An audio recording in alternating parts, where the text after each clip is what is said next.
Namaku Yona. Aku adalah salah satu guru di SMA Negeri 2 Lubuk Alung. Kali ini, aku akan menceritakan dampak pembelajaran bagi siswa-siswiku pada saat pandemi COVID-19. Maraknya COVID di Indonesia menyebabkan sekolah ditutup. Tidak hanya sekolah, pasar, mal, wisata, perkantoran, tempat ibadah, serta akses jalan pun terpaksa harus ditutup.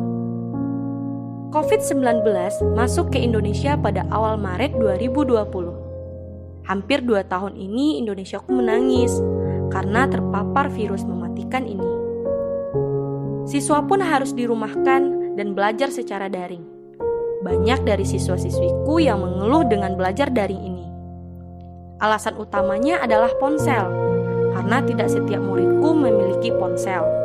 Ada lagi yang terkendala karena sinyal, kuota internet yang mahal, bahkan yang lebih parahnya lagi, siswa tidak dapat menangkap pelajaran dari sekolah online tersebut. Di pertengahan tahun 2020, para pelajar harus mengikuti pelajaran daring ini selama 1 tahun lebih. Dampak yang dirasakan siswa-siswiku sangatlah buruk. Salah satunya muridku yang bernama Babun Amin. Di pertengahan tahun 2021, pemerintah mengeluarkan surat edaran yang menyatakan bahwa pembelajaran tatap muka sudah boleh dilakukan dengan syarat mematuhi protokol kesehatan yang ketat, serta siswa-siswi dan guru diharuskan vaksinasi untuk mencegah angka kematian yang disebabkan oleh COVID ini. Selain itu, wajib memakai masker, mencuci tangan, serta cek suhu ketika masuk ke perkarangan sekolah. Karena kami ingin virus ini cepat berlalu, semua siswa dan guru siap divaksinasi. Dan alhamdulillahnya, sekolah kami memecahkan rekor baru dengan jumlah siswa terbanyak yang ikut melaksanakan vaksinasi COVID-19.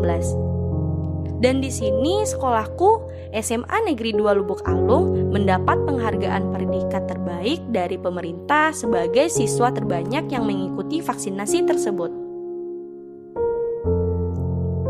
Beberapa hari kemudian, tepatnya hari Senin, adalah hari pertama sekolahku melaksanakan pembelajaran tatap muka dan berlangsungnya upacara penaikan bendera. Di setiap pelaksana maupun anggota, wajib memakai masker. Dan keesokan harinya, siswaku yang bernama Babun Amin tadi, yang telah kusebutkan di awal cerita, dia sangat aktif di kelas saat pembelajaran telah dimulai. Babun sangat terampil mengerjakan jawaban atas pertanyaan yang dilontarkan dari salah satu guru di sekolahku.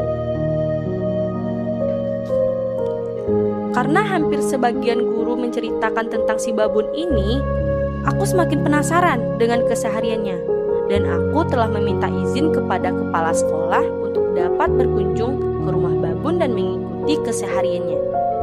Aku diam-diam mengikuti Babun dari belakang motor yang dikendarainya.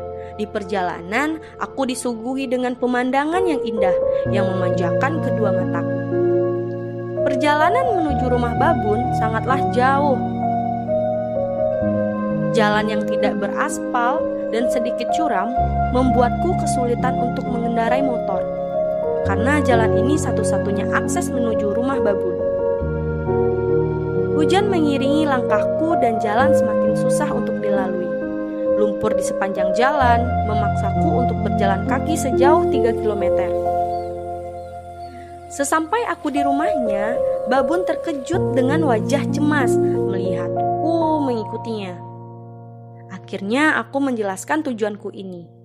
Sepulang sekolah, Babun tidak lupa bersalaman kepada ibunya. Ibu Babun sangatlah baik dan menerima kedatanganku dengan tangan terbuka. Babun langsung segera memberi makan ternak yang telah lama ia dan keluarganya tekuni. Setelah memberi makan ternak, Babun langsung bergegas mengganti seragam sekolah dan melanjutkan ke percetakan batu bata yang lokasinya tidak jauh dari kandang ayam tadi. Aku terharu melihat semangat Babun yang pantang menyerah ini. Disitulah aku bangga dengan pribadi yang dimiliki salah satu muridku ini. Tidak banyak anak muda yang mau bekerja sepulang sekolah sepertinya. di mana anak seusia Babun yang masih duduk di kelas 2 SMA harus menghabiskan waktunya untuk bekerja, tanpa meninggalkan sekolah sebagai kodrat pelajar. Babun adalah anak kedua dari 4 bersaudara ini, harus menjadi contoh untuk anak-anak di luar sana. Perjuangannya untuk sekolah dengan akses jalan yang tidak bagus dan sering membuatnya terlambat, tidak menutupnya menyerah meraih prestasi dan cita-cita. Sambil melihatnya merapikan batu bata yang sudah siap dijemur, aku langsung menanyakan apa saja kendala yang dialami pada masa pandemi pada saat sekolah. Pemahaman Babun antara pembelajaran online dengan pembelajaran tatap muka di sekolah? Kalau menurut saya pembelajaran online, saya kurang memahami pelajarannya dan jaringannya di sini sangat sulit sekali, dan jaringan internet tersebut kuotanya mahal.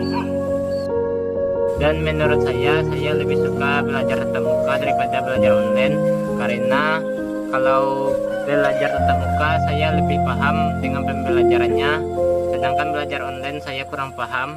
Dan Babun menjawab dia lebih suka belajar tatap muka di sekolah ketimbang daring di rumah. Baik Babun, terima kasih atas waktu luangnya. Sama-sama, Bu. Dan aku bisa menyimpulkan bahwa sekolah online tidaklah efektif, melainkan pasif untuk para pelajar. Dan aku berdoa semoga COVID ini habis secepat mungkin dan semua pelajar dapat memiliki haknya lagi.